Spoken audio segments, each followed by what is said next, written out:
Amen, maayong bundag. Parang mahihirapan tayo nito kasi may mga tagalusod pala ko dito. Diyan ako mahina eh. Pero thank you church for having me. Na-surprise ko, kapinday ko sa line-up. Dili ko din pero tulak mo ni sa Ginoo, ako mahimo. Amen? Kung di mo ganahan ani sa tuwang paagi, ampo na lang. Kasi kadaga na, you'll pray again. Amen? And paglingkod lang. Amen. Ako tayo si Lupi, tubong Jensan. Ako pala inuul sa Mansion 1 ni Manny. Bakman Pacquiao. We are 20 minutes away from Mount Calvary, 5 minutes away from the airport, 10 minutes away from the fish port, o 3 minutes away from the spring.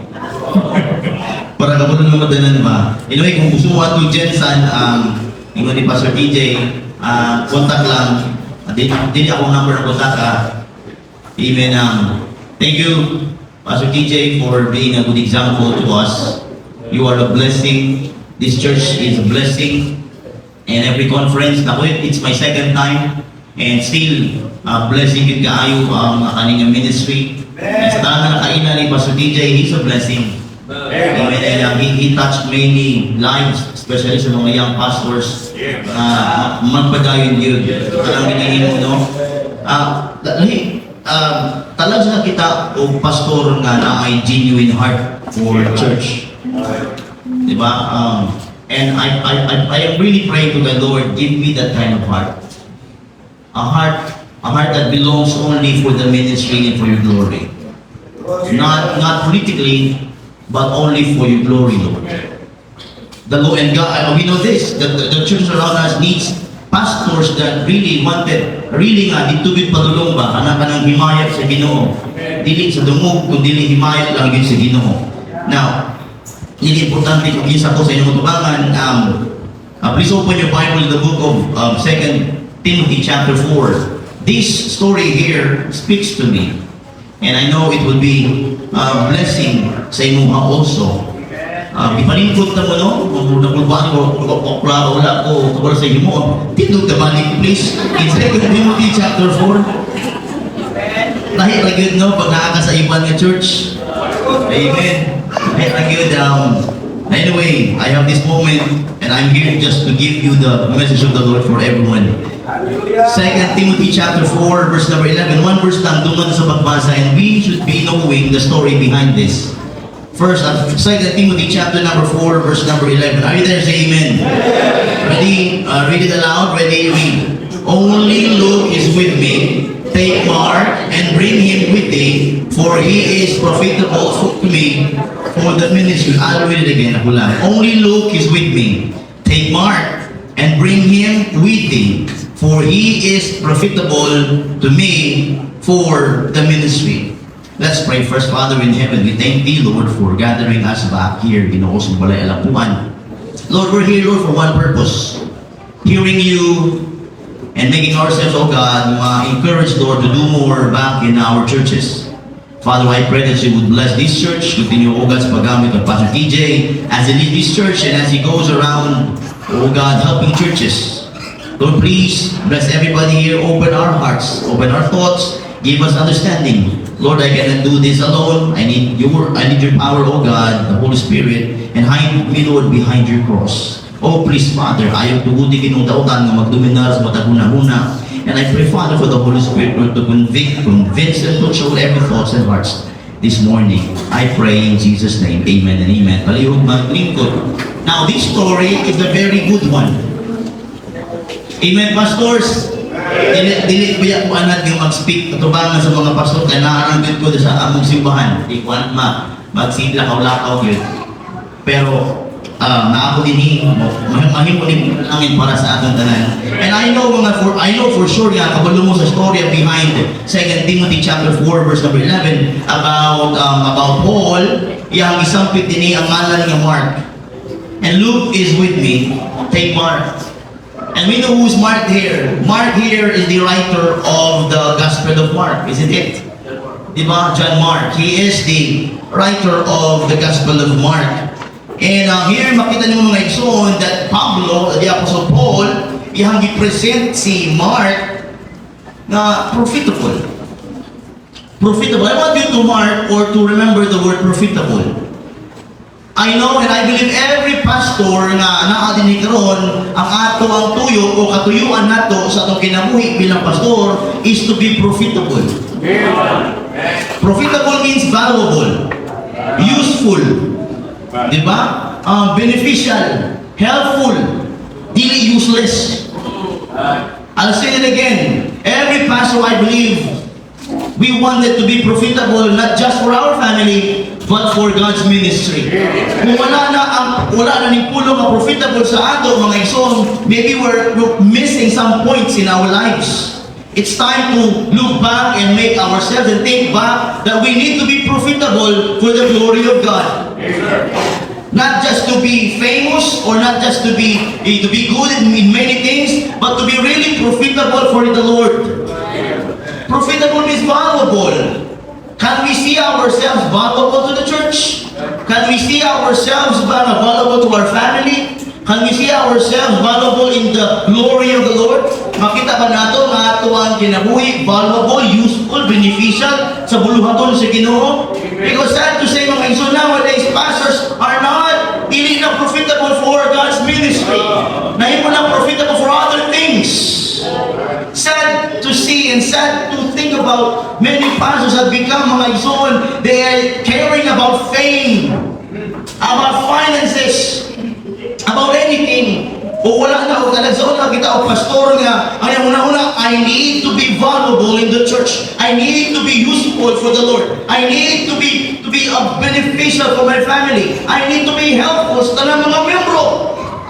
We need to focus our hearts for our churches. And I like the theme this year, faith yet pursuing. Kinsa man go dili malistan sa ministry. Amen. Tanan na din eh. Tanaw mo ang mga katupad ng pastor. Nagilom-ilom na pero dili gaan ang ginapaminawa na.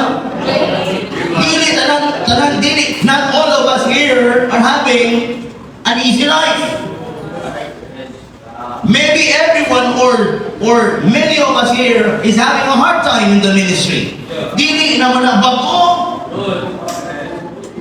I am having a hard time in the ministry. You are having a hard time in the ministry. We are all here, even member, even a child in the church is having a hard time in the ministry. That's why we need to be concerned about what everybody can feel around us. Hindi ta pwede nga mag-igsuon nga, ano ni, pasensya na nga, mga daw magawa sa paggalunggo ko kisa. But dito pwede mga isunod ba nga mahimuta ka na bitaw nga wala tayo feeling sa mga nakapalibot ng tao na to. Remember, we are pastors so we need to be caring about who people isa mga tao ang nakapalibot sa ato that we need to show care and love and charity. We need to be profitable also for other people. Amen. Even though fainting, but pursuing. Even though fainting sa mga problems, even though fainting sa mga problema, but we need to be pursuing because we are called by the Lord. We are called to serve. We are called to worship. Called to love our churches. Called to love our people. Called to love our Bible. Called to love prayers. Called to love about anything about God. Dito pwede kalimutan na, we need to be careful also sa mga bagay-bagay na nagpangita mo sa itong palibot. Do not let our people feel na nais na when you are around. Feel them, let them feel loved and cared. And kailangan tayo concerned kasi na because that should be what we should be doing as a pastor. We need to be profitable not just for the church, but also for the family. Sometimes, may mga pastors na igsoon, nga kita, what are the times to family? We have forgotten our first ministry in that ministry is our family. Usay din nakaupas ng mga anak sa school, mapamiting ang school, di ka nag-attend. Di na kalimutan ang mga igsoon. Dali usay affected ang atong children, kay fainting ka.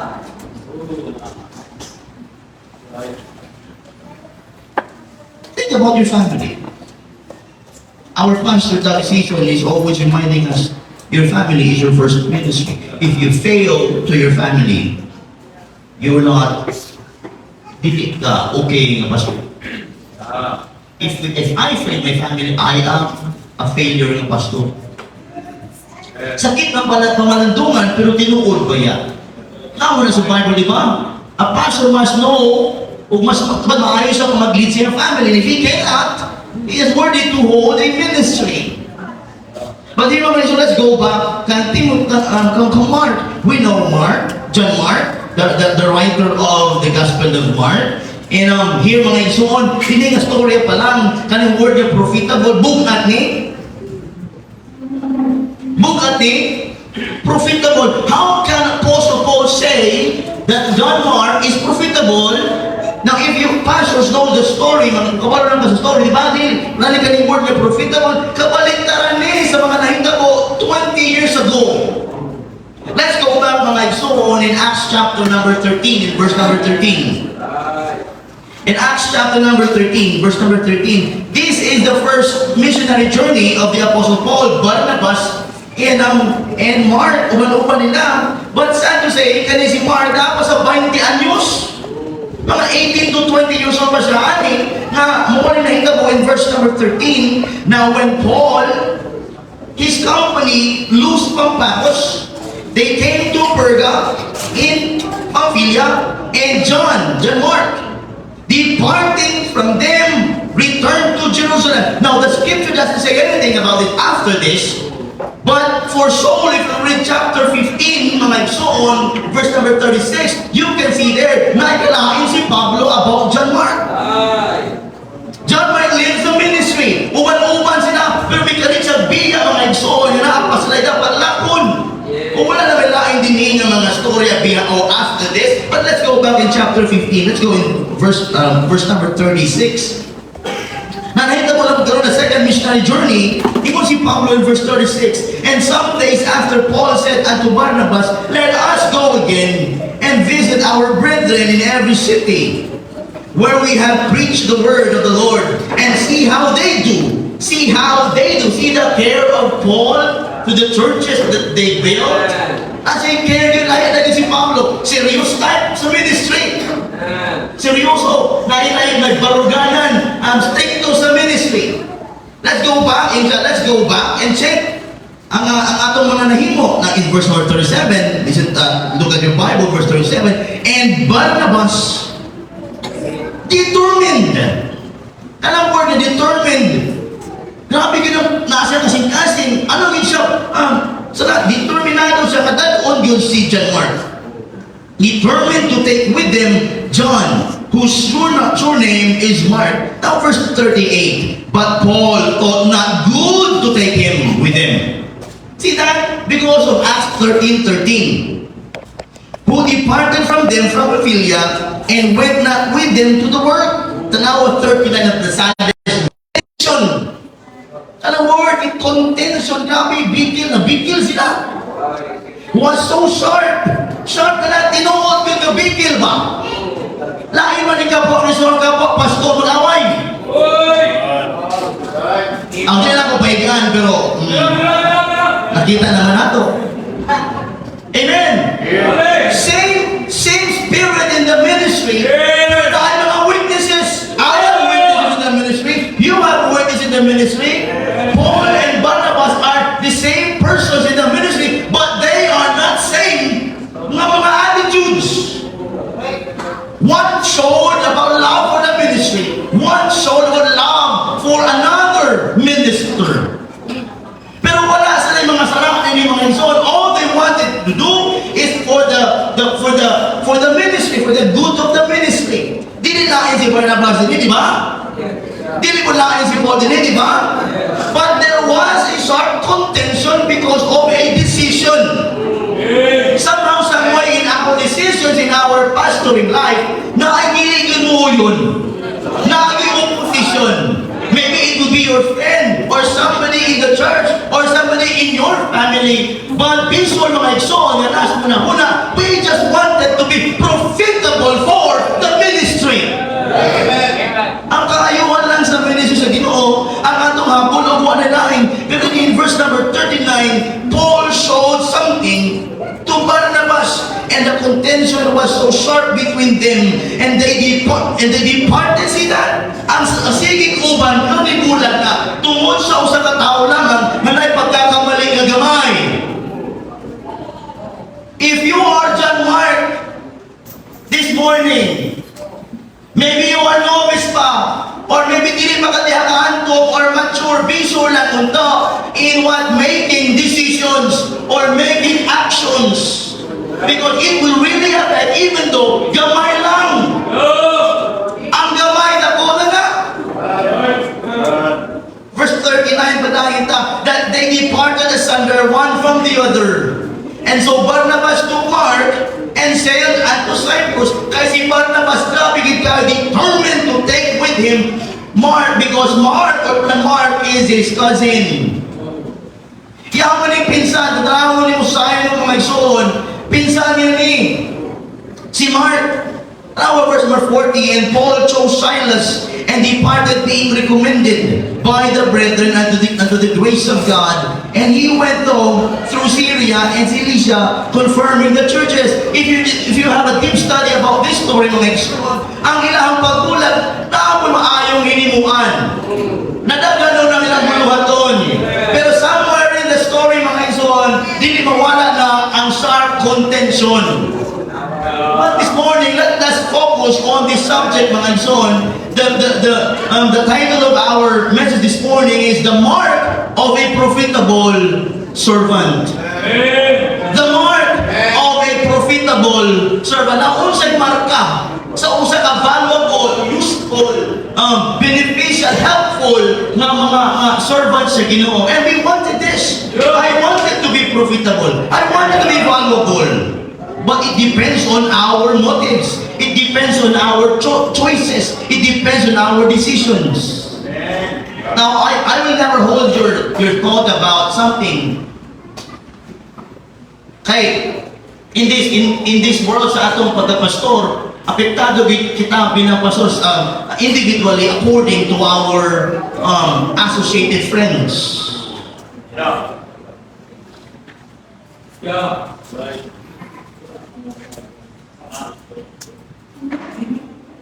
Associated friends. And if you are so dogmatic about association, mga igsoon, you will think that you are different from others. We have one God who calls us into one ministry for His glory. Why are we accepting contentions in our life as a Christian? Nakalimot na ba ta that the one is calling us to be in the ministry is the one who wanted us just to fully, seriously, mga igsoon, yung nakafocus lang sa iyang himaya. We may not like other Christians, we may not like other pastors, but hey, do not forget the profitable servanthood nato. Now, hindi mga igsoon, let's focus on Mark. Let's focus on Mark. Ibutan na itong sapatos ni Hakang Mark. I don't know kung size 8 pa siya, size 9. But, the mark of a profitable servant. Now, ano na kayo sa Pablo in 2 Timothy, di ba, in the book of Acts, chapter 15, nga mauni, di na nataganon. Ibiyan na sa ato. Bakit klaro? Ayaw na wala. Ingon si Barnabas, hindi, determinado ko, I will bring Mark. Na ay Barnabas sa kinabuhi ni Mark. Na ay Pablo sa kinabuhi ni Mark. Same sa atong kinabuhi. Na ay Barnabas sa atong kinabuhi. Na ay Pablo sa atong kinabuhi. Kung labis tanan, na ay ministry sa Ginoo sa atong kinabuhi. Now kinsa may nabida din si Pablo ba o si Barnabas?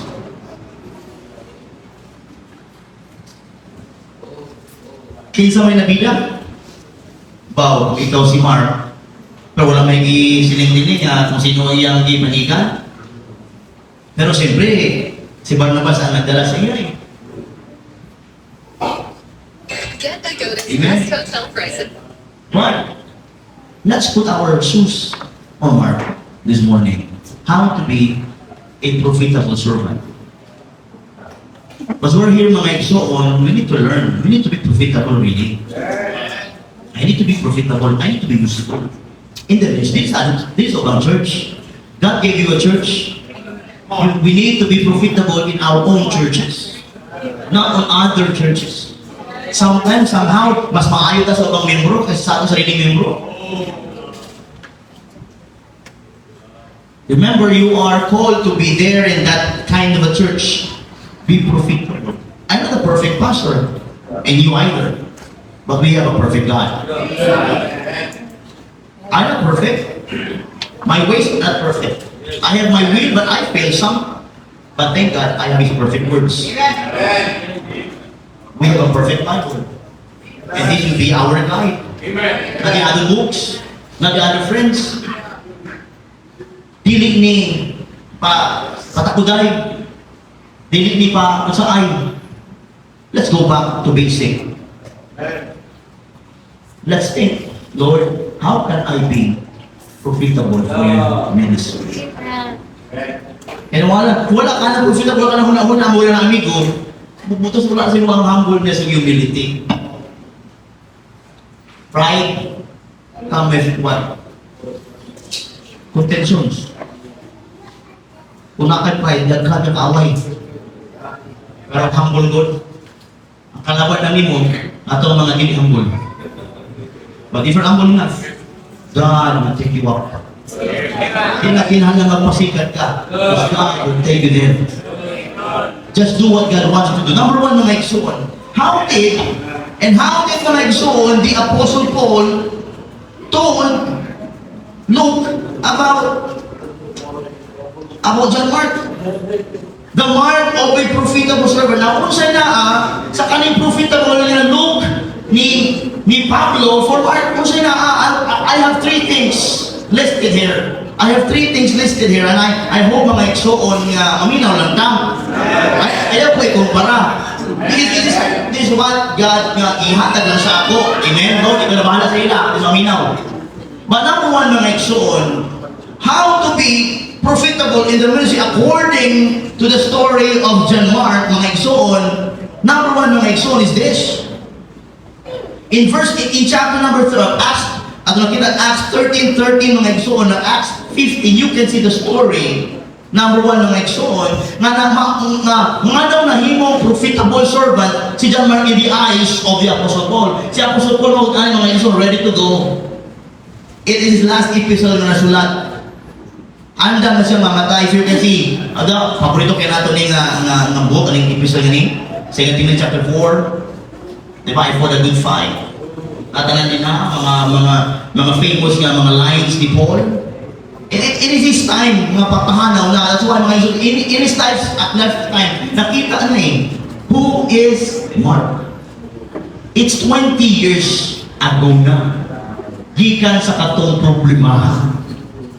20 to 25 years na. Number one, Apostle Paul called him profitable because Paul saw him that he corrected his rejection. Number one, mga igsoon, the mark of a profitable servant corrected by rejection. Balik ko na ko. Corrected by rejection. Daghang mga pastor, dili na correct. Mura gamay na magsuko na mo sa ako. Tinuod mo yan. Di na napakorek. Ang atong imo, itong i-reject ka, awayin na lang ito. Kung i-reject ka, i-refuse ka sa itong fellowship mga ingera, awayin na ito. Mag-post sa social media, mag-post sa Facebook, away, klaran na tawanan. Wait, klaran, pastora. But Mark, John Mark, take that rejection to correct himself of his mistakes and failures. Mga igsoon, ang biro ni Pablo is not ini mga igsoon nga para malaki si Mark. Paul did that to correct Mark because of his decision. He ran away sa ministry. Right. Si Apostle Pablo, ayaw di ka, nangyana may inuwal because the Apostle Paul is so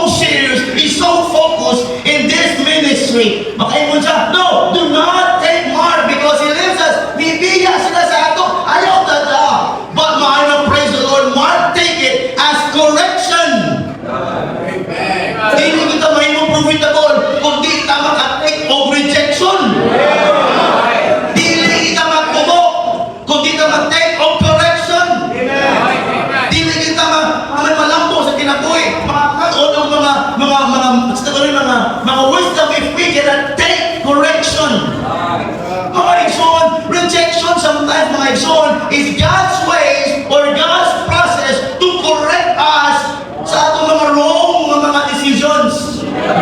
You know what? In our prayers, di ba tayo mga rejection ng Ginoo? May mga inaabot na pero gina-refuse sa Ginoo. You know why? Because God wants us to correct ourselves. Oh mga igsoon, Mark's departure was a disappointment to Paul. In Acts 13, Acts 15, you know the story. Some servants are rejected, not because they are worthless, but because they are unready. Some of us are rejected, not because we're worthless or useless. Sometimes it's because we are not ready. Muna din ka mahandlo kung magkamali. Kaya di ba na propekto? I've been 17 years in the ministry, mga igsoon, but still I am nagkakapa, gihapon ko. Di na ako napahapon na 17 years na, but still I'm learning. I have so many rejections. But I made those rejections to correct me. I need to learn a lesson. Lord, please correct me. Lord, please teach me. Sometimes, some of my son people are rejecting us because somehow, maybe we're not ready for it. But listen to this. God uses correction to prepare us also. God uses correction to prepare us sa life ni Mark, mga igsoon. Katong rejection, refusal ni Paul, it is not to make a mark na malain, but it is the ways of God, the process of God to correct Mark. Hindi ka pwede magtagan. Hindi ka pwede magtalikod. God used the rejection as correction. Amen. Amen. God used this rejection as correction. Ayun na lang mga igsoon, nagpa-correct with si Mark. Okay, pastors, let me tell you this. Oh, pastors, wala pa kayo sa iyo. Ayaw ko ginawa. We need to take sometimes correction in order for us, mga igsoon, na profitable. Ayaw ka umaw nga ma-correct. Nagkamali ka ni sa Einstein eh, nga niya eh. Mali ako ito, mali na eh. Einstein na to, kita ba ha? We just need to look on this refusal or rejection. Maybe this is the process of God to correct us or to prepare us for maybe bigger troubles. Let me open the Bible in Hebrews chapter 12 verse 11. Hebrews 12:11. As a pastor, please listen to this. Hebrews 12:11. Now no chastening for the present seemeth to be joyous, but grievous. Napay mga pagsulay nga dili sayon, dili lison. Amen. Ang bida magpasakit-sakit na. Napay bida nga ulit wala tahon yun na. But the Bible says now no chastening for the present and all yung mga pagsulay seemeth to be joyous, but grievous. But nevertheless, it is positive. Nevertheless, afterward it yieldeth the peaceable fruit of righteousness. Romans 8:28. And we know all things work together for good to them that love God. To them that love God. To them who are the called according to His purpose. Never apply Romans 8:28. Mga igsoon, if you are not thinking about the profitable things in your life. Kung sala ka dito sa sala, masilip pa ta. All things work together for good. Hindi ka. Kisa bulan na rin na. Sila yung mga membro, basta di ba? Ano pala ni? All things work together for good. Ano kayo yung sinunod nga? Di ah? Ihapak ka na din. Learn. Amen. The mark of a profitable servant. Number one, kung sa dapat na corrected by rejection. We need to learn to see this in other point of view ba? Now, maybe God is correcting us for something. Don't worry, ayaw ka lain kung i-refuse ka, because God is up for something. Listen to this quote. failure is not final when faith is revived. Failure is not final when faith is revived. Amen. At itong ka-failure mga ison, dili pala final when our faith is revived. Ay, chances pinahatan ng Ginoo. Oy. If we fail, tentindo. Try again. Try until you die. Hindi mo pa sa high school life. Number 2, mga ison. What are the mark of being a profitable servant? Now let's go back in Acts chapter 15. Acts 15. Okay ba ta? Bago ito labing kayo mabalin din ko kaya nga nabubunaw sa Pos Jensen as nakinita. Tingala ko gingalan nag-Jensen kay General San. Naa si General San.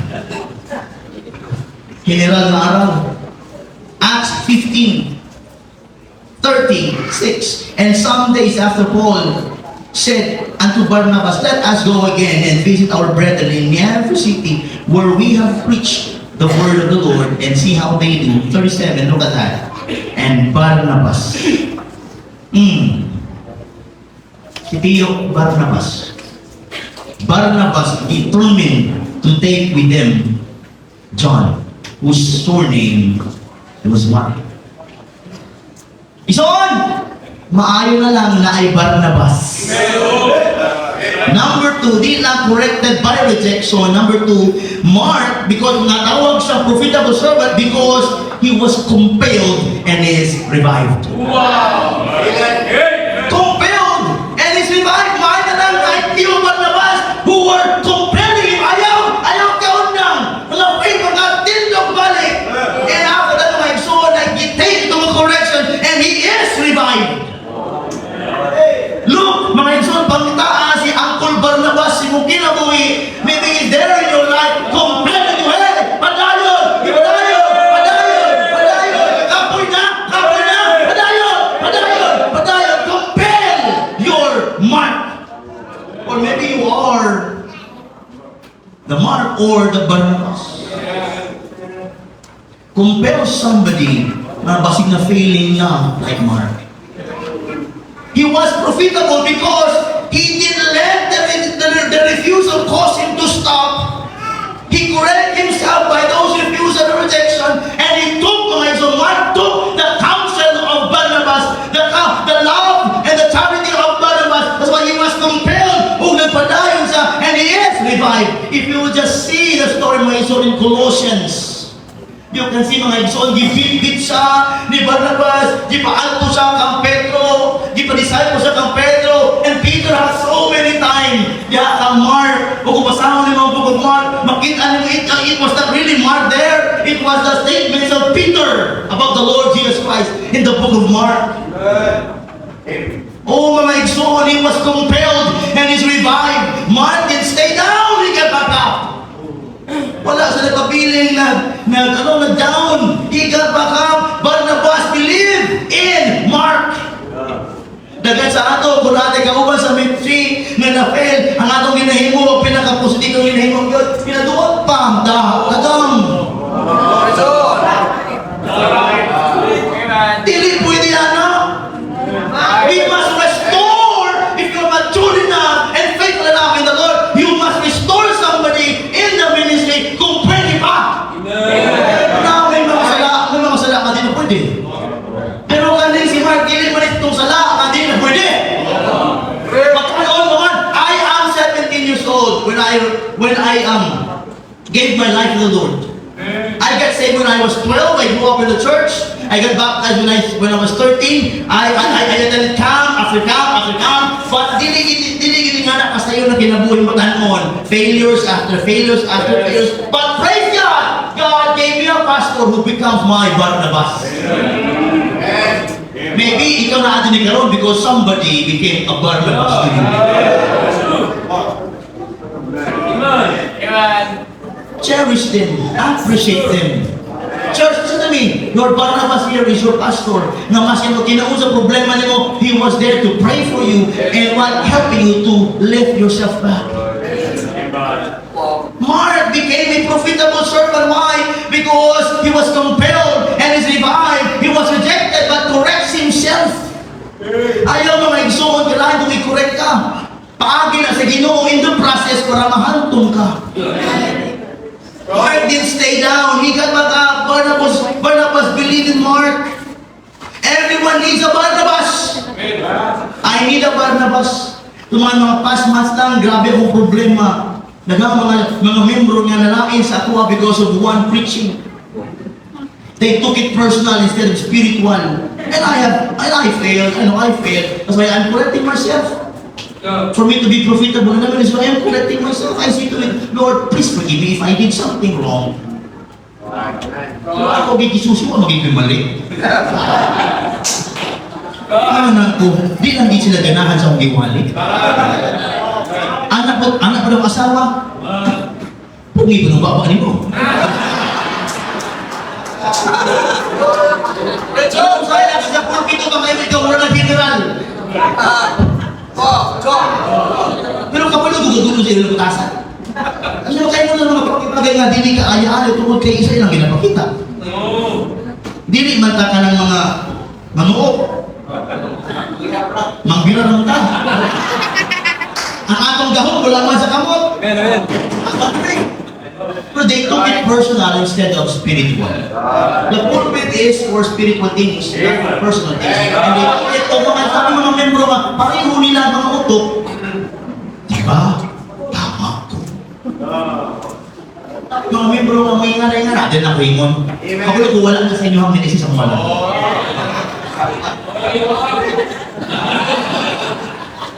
Wow, perfect. Everyone is a Barnabas. Someone who believes when others doubt. Barnabas believes Mark when others doubt. Paul doubted, but Barnabas was there. No, I need to compel this cousin. Hey, padayon ta. Padayon ta. A word of encouragement can change a life. So this. A word of encouragement can change a life. A second chance can build a servant. A word of encouragement can change a life. Yes. A second chance can build a servant. This is a second chance in my life. One time in my life, I did backslide. But thank God to Barnabas as my pastor. He came to me and said, Louis, are you sure mo na imang path? And Pastor Doug remind me, ba Louie, nag-surrender ka? Di ba Louie, ang kalipay ni mo lakas sa ministry? And tears drops in my eyes. And I say, yes. And I said to my pastor, help me. And my pastor prayed for me. You can do it for me. You can do it. And my pastor believes in me. And I can remember that, 2009. And I believe my pastor, and pastor helped me. That's why I'm still standing in front of you. Because there was a Barnabas in my life. A word of encouragement can change a life. A second chance can build a servant. Peter mentored Mark in 1 Peter 5:13. Peter once failed too. Who is better to guide Mark than a man restored by grace? Peter, di ba?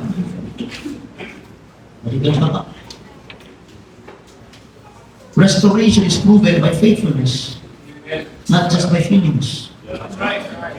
Restoration is proven by faithfulness, not just by feelings. God doesn't just restore. God doesn't just restore. He recommissions. He recommissions. You can read Colossians, Philemon, 1 Peter, that you can see that Mark is really doing his best in the ministry just to prove himself, hey, that refusal became my correction. And I thank God, my uncle Barnabas compelled me. That's why I am revived. That's why Paul told Hey, take Mark because he's profitable to me for the ministry. Number 3, last. Let's go back to 2 Timothy chapter 4. Okay ba na? 2 Timothy chapter 4 verse number 11. Only Luke is with me. If you will read verse 10 and above, Demas and about those people na may mawala na kuban ka Paul. Di ba? Kaya nihawa na, wala may dumaw. Tutrawa na, masama na he wanted really Timothy ka makaduaw siya sa prisuhan. Lord, kasi Pablo din but when it comes to ministry, you can see, gihapon ang pagka-serious, pagka-stricto ni Pablo, even though he's dying, ay muna-muna ministry, glory of the Lord. Amen. Even though he's dying. And he said in verse number 11, only Luke is with me. Take Mark! Ito mitali ko sa inyo, ha? Ito, mitakan balik? Ito, Mark? What did Apostle Paul say? Take Mark and bring him. Bring him with thee. Naman, for he is profitable to me for the ministry. You see, all those 25 years from the rejection and from the running away ni Mark, and Paul saw his life. But thank God na si Barnabas na nakita ni Pablo how Barnabas trained Mark, how Peter trained Mark, and Paul, he would see, itawag siya na co-laborer in the ministry. Listen to him, the what aside ni Pablo, and in his last prayer to my soul, he told, look that up, that as in Mark, bring him, because he is profitable to me for the ministry. You can see, mga so in this particular verse alone, number 3, the mark of a profitable servant, correction by rejection, mga igsoon, compelled and is revived. And number 3, he was commended and is recognized. He was commended. Girecommend ni Pablo si Mark. Look, talani, maayo ni, proven ni. He was commended and he was recognized. What's the word niya recognized? He was recognized as profitable. He was profitable, valuable, useful, beneficial, helpful. Take him. Take him. Take Mark. Take Mark. Oh, mga son, requested by the Apostle Paul who once rejected him. If you are Mark this morning, you saw your life failing because you were on your youth. But you have Uncle Barnabas with you, compelling you, and you revived them. Nagkuy-kuy ko sa ministry, nagkuy-kuy ko travel for the mission. And did they damha that there was the Apostle Paul watching and hearing about him. And Apostle Paul saw him beneficial, helpful, valuable, useful. That's why when it comes in that in his time dying, he told Luke, look, many are walking away. Many are struggling. But hey, look, I want you to be firm in the ministry. Take Mark. That's a commendation. Take Mark. I-recommend ba? Take Mark. Kita ka, ma-recommend ka ta. Sa ito ni panghimo. Take Mark. And the next line, for he is profitable to me in the ministry. He was recognized. Can some recognize us as profitable?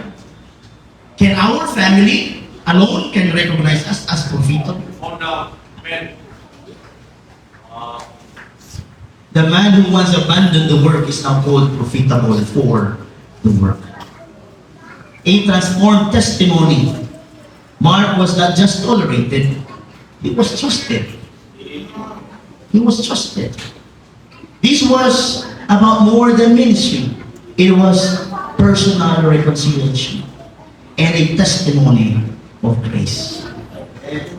Oh mga igsoon, this story is all about failure. Mark, this story is all about faithfulness. When he was corrected, he took that as correction, and he decided to be more faithful. This story is also about forgiveness. Forgiveness. Somehow, some way, si Pablo, you can never see here paano sila nga nag-reconnect. But Paul saw that he needs to forgive because Mark proven that he was profitable. This story is all about also fruitfulness. Fruitfulness. This story is all about failure, faithfulness, forgiveness, and fruitfulness.